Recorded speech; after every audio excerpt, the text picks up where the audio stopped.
निश्चित रूप से राजकुमार जी के बारे में जैसा आदरणीय मदन जी ने कहा कि आप 2007 में देहरादून की सहसपुर विधानसभा से विधायक थे और अभी वर्तमान में आप पुरोला विधानसभा से विधायक हैं और आपने हमेशा, मैंने देखा है, शोषितों के बीच में, दलितों के बीच में, वंचितों के बीच में, गरीब लोगों के लिए आप हमेशा संघर्षशील रहे हैं।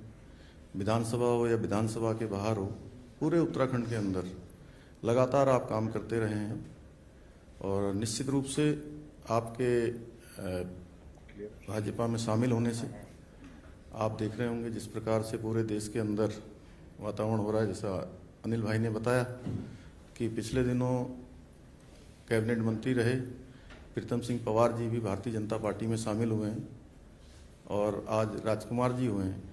सारा का सारा ये मोदी जी का जो करिश्माई नेतृत्व है वह भी है और उत्तराखंड के अंदर जो एक नया वातावरण निर्मित हो रहा है और राजकुमार जी के आने से निश्चित रूप से और जो हमारा ऐसा समाज जो अभी वंचित है, छूटा हुआ है, उसमें हमें काम करने में और आसानी होगी और मदद मिलेगी। मैं इस अवसर पर राजकुमार जी को अपनी शुभकामनाएं देता हूं कि वो पार्टी में, चूँकि वो एक ज़मीनी नेता हैं और उनके आने से पार्टी को बल मिलेगा। जहां हम लोग थोड़ा कुछ चीज़ों को अगर और ज़मीनी स्तर पर पहुंचाने में वो मदद करेंगे। हमारी पार्टी में आज कांग्रेस छोड़ के ज्वाइन करने वाले विधायक मित्र राजकुमार जी। मित्रों, मैं उत्तराखंड में लंबे समय से राजनीतिक कामों से जुड़ा हूं और मैं राजकुमार जी की राजकुमारियत को भी जानता हूं। वो जननेता है। देहरादून से लेके पहाड़ की गांव तक उनकी संवेदनशीलता, उनकी जुझारूपन और सही मायने में एक जन नेतृत्व उनके साथ जुड़ा हुआ है। जैसे आदरणीय धामी जी और कौशिक जी ने उनके बारे में वर्णन किया और प्रधानमंत्री नरेंद्र मोदी जी की विशेष लगाव देवभूमि के साथ है।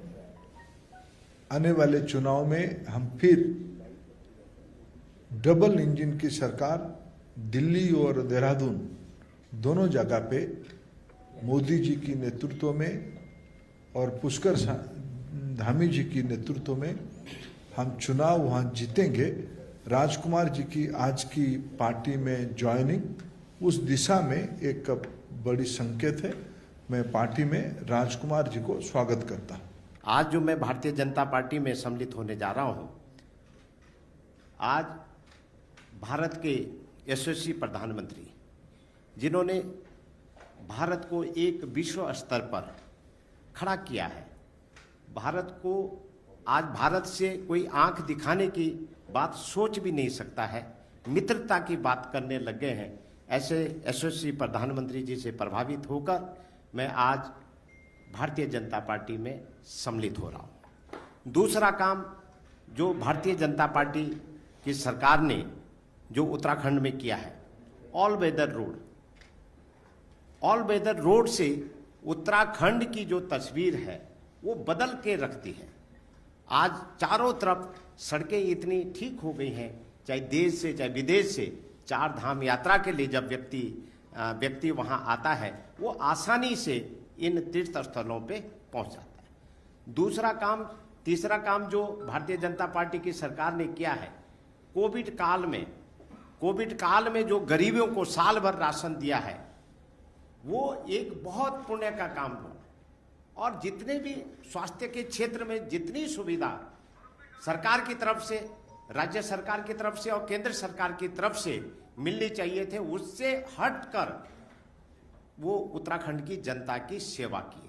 और चौथा काम जो उत्तराखंड भारत सरकार ने किया है, भारतीय जनता पार्टी की सरकार ने जो किया है, वो उत्तराखंड में जो पहाड़ में रेल का जो मार्ग प्रशस्त किया है, ये सबसे महत्वपूर्ण काम जो भारतीय जनता पार्टी सरकार ने की है। इसके लिए मैं भारतीय जनता पार्टी सरकार को और आदरणीय प्रधानमंत्री जी को मैं नमस्कार करता हूं।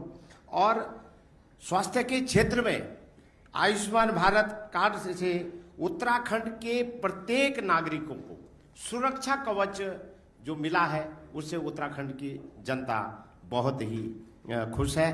भारतीय जनता पार्टी और कांग्रेस में अंतर क्या है, ये मैं आपके सामने में कहना चाहता हूँ। भारतीय जनता पार्टी जो पार्टी है वो अनुसूचित जाति के लोगों को स्वावलंबी बनाने का काम किया है और कर रही है, ये भारतीय जनता पार्टी है। और कांग्रेस पार्टी ने आजादी के बाद उन्होंने अनुसूचित जाति के लोगों को पंगु बना के रखा, उनको सब्सिडी की आदत डालकर उनको अपने पैरों पे कभी खड़ा नहीं हुआ। ये बहुत सारे विषय हैं, बहुत सारी चीजें हैं, सरकार की उपलब्धियां हैं, उत्तराखंड सरकार बहुत अच्छा काम कर रही है। इन सारी चीजों से प्रभावित होकर मैं आज भारतीय जनता पार्टी परिवार में सम्मिलित हुआ हूं।